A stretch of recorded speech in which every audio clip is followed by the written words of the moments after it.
السلام علیکم فرینڈز، میرا نام ہے طیب اور آپ دیکھ رہے ہیں ہارر اسٹوریز ود طیب۔ امید کرتا ہوں کہ آپ سب خیریت سے ہوں گے۔ میں آپ سب کی بھیجی اسٹوریز کو نیریٹ کرتا ہوں۔ اگر آپ بھی ہم سے اپنی کوئی اسٹوری شیئر کرنا چاہتے ہیں تو ڈسکرپشن میں ایک لنک ایڈ ہے، آپ جس طرح چاہیں ہم سے اپنی اسٹوری شیئر کر سکتے ہیں۔ تو بڑھتے ہیں اپنی اسٹوری کی طرف۔ السلام علیکم طیب بھائی، یہ کہانی میرے دوست سلیم کی ہے۔ سلیم کی عمر 50 کے قریب تھی اور اس نے اپنی جوانی کے 30 سال پاکستان کی شاہراہوں کے حوالے کر دیے تھے۔ وہ ایک منچاہ ہوا ڈرائیور تھا جو ویران راستوں، اچانک بدلتے موسموں اور رات کی تنہائی کا عادی ہو چکا تھا۔ اس کا ماننا تھا کہ سڑک پر سب سے بڑا خطرہ تھکاوٹ اور دوسرے ناتجربہ کار ڈرائیور ہوتے ہیں۔ بھوت پریت جیسی باتیں صرف کمزور دل والوں کے لیے ہوتی ہیں۔ اس رات وہ مکران کوسٹل ہائی وے پر کراچی سے گوادر کا سامان لے کر جا رہا تھا۔ یہ سڑک اپنی خوبصورتی کے لیے بہت مشہور ہے، لیکن رات کے وقت اس کی ویرانی اور لامتناہی پھیلاؤ دل میں ایک عجیب سی وحشت پیدا کر دیتا ہے۔ چاند بادلوں میں چھپا ہوا تھا اور ٹرک کی ہیڈ لائٹس کے علاوہ دور دور تک روشنی کا نام و نشان نہیں تھا۔ آدھی رات کا وقت ہو گیا جب اچانک موسم نے پلٹا کھایا۔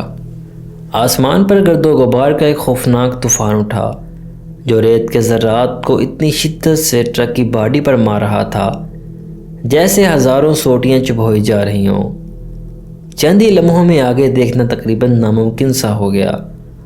سلیم نے گالیاں بکتے ہوئے ٹرک کی رفتار کم کر دی اور سڑک کے کنارے رکنے کے لیے محفوظ جگہ تلاش کرنے لگا۔ اسی وقت اسے گرد کے طوفان میں سے ایک مدھم سی پیلی روشنی ٹمٹماتی ہوئی نظر آئی۔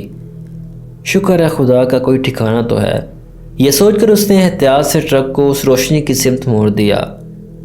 کچھ 100 میٹر آگے جا کر اسے ایک پرانی طرز کی عمارت نظر آئی جس کے باہر ایک بوسیدہ بورڈ پر لکھا تھا مسافر سرائے۔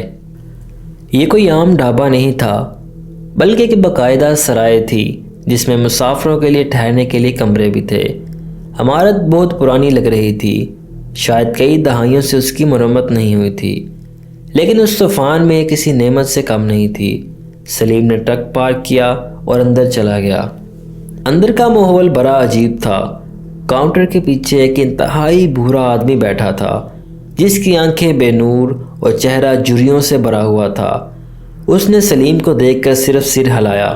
سرائے کے حال میں چند اور لوگ بھی بیٹھے تھے۔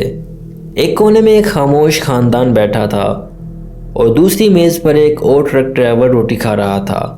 ماحول میں ایک غیر معمولی خاموشی تھی۔ سلیم نے بورے سے چائے اور کھانے کا کہا اور ایک میز پر جا کر بیٹھ گیا۔ اس نے ساتھ والے ڈرائیور سے بات کرنے کی کوشش کی۔ بڑا عجیب طوفان ہے بھائی، اچانک ہی آ گیا۔ اس ڈرائیور نے صرف ایک بار سلیم کی طرف دیکھا، ایک خالی اور بے تاثر نظر، اور پھر سے اپنے کھانے میں مصروف ہو گیا۔ سلیم کو اس کا رویہ بہت عجیب لگا۔ کھانا آیا تو سالن بالکل بے ذائقہ اور روٹی ٹھنڈی تھی۔ بھوک کی شدت میں اس نے جیسے تیسے حلق سے اتاری۔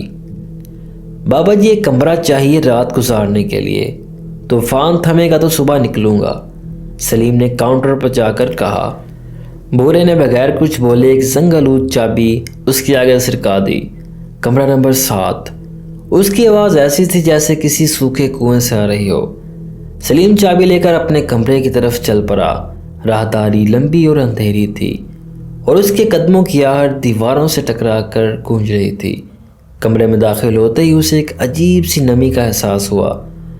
بستر پر بچھی چادر بھی ٹھنڈی اور نم تھی۔ اس نے تھکاوٹ کی وجہ سے زیادہ دھیان نہیں دیا، جوتے اتارے اور بستر پر جا کر لیٹ گیا۔ اس کی آنکھ لگی ہی تھی کہ اچانک اسے کھسر پھسر کرنے کی آوازیں سنائی دیں۔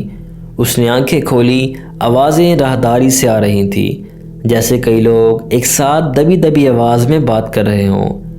پھر اسے زنجیریں گھسیٹنے کی آواز سنائی دی۔ اس کا ماتھا پسینے سے بھر گیا۔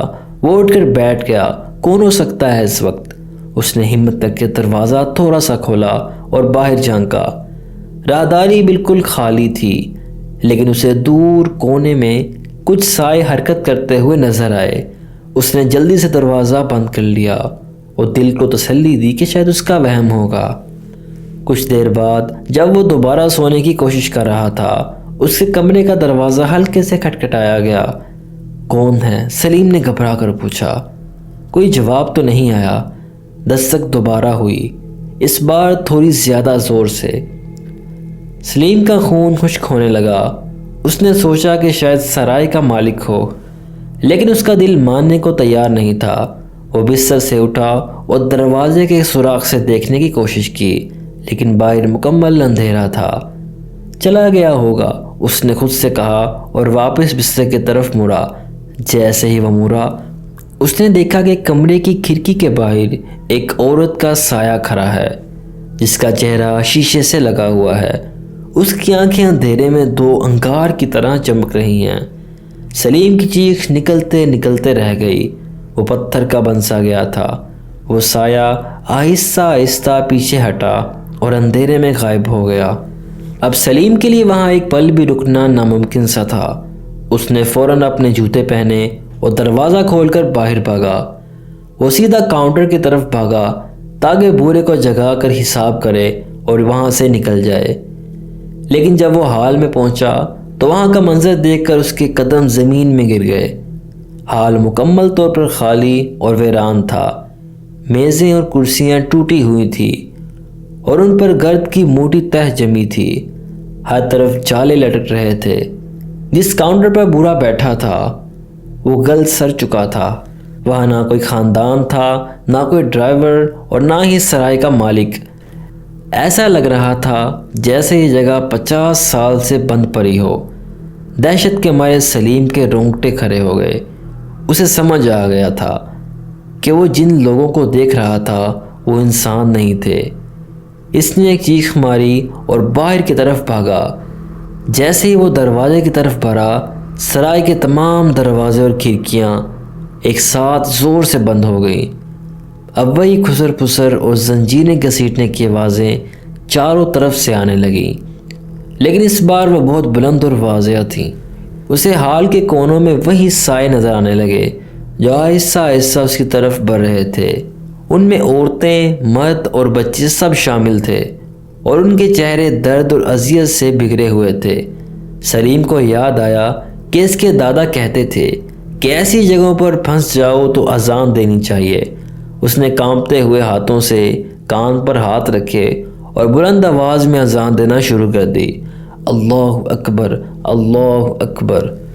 جیسے ہی اس کی آواز گونجی تو ان کی چیخیں بلند ہوئیں، جیسے کسی نے ان پر تیزاب پھینک دیا ہو۔ وہ پیچھے ہٹنے لگے۔ سلیم نے اذان جاری رکھی اور مرکزی دروازے کی طرف بھاگتا رہا۔ ایک غیبی طاقت اسے پیچھے کھینچ رہی تھی، لیکن وہ اپنی پوری ہمت جمع کر کے دروازے سے ٹکرایا۔ وہ سیدھا دروازہ چرچراتا ہوا ٹوٹ گیا۔ سلیم باہر گرا۔ اس نے پیچھے مڑ کر دیکھا تو وہ سائے غائب ہو چکے تھے۔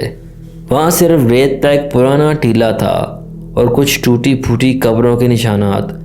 باہر طوفان بھی تھم چکا تھا اور آسمان صاف تھا۔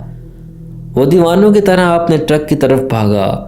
اسے سٹارٹ کیا اور وہاں سے ایسے نکلا جیسے موت اس کا پیچھا کر رہی ہو۔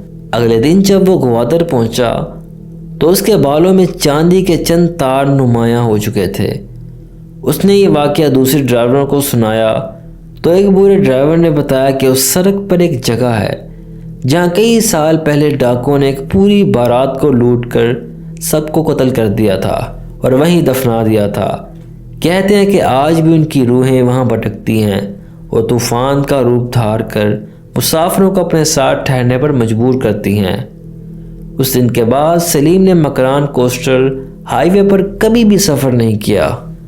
تو طیب بھائی، یہ تھی میرے دوست سلیم کی سٹوری جو میں نے آپ کے ساتھ شیئر کی۔ امید کرتا ہوں کہ آپ کو یہ سٹوری پسند آئی ہوگی۔ تو بہت شکریہ، آپ نے اپنی سٹوری ہمارے ساتھ شیئر کی۔ اللہ پاک آپ کو اور آپ کے دوست کو اپنے حفظ و ایمان میں رکھے۔ تو دوستوں، امید کرتا ہوں کہ آپ کو آج کی سٹوری اچھی لگی ہوگی۔ اگر آپ بھی ہم سے اپنی سٹوری شیئر کرنا چاہتے ہیں تو بایو میں ایک نمبر ایڈ ہے، آپ ہم سے اپنی سٹوری شیئر کر سکتے ہیں۔ تو ملتے ہیں اپنی نیکسٹ ویڈیو میں، تب تک کے لیے اللہ حافظ۔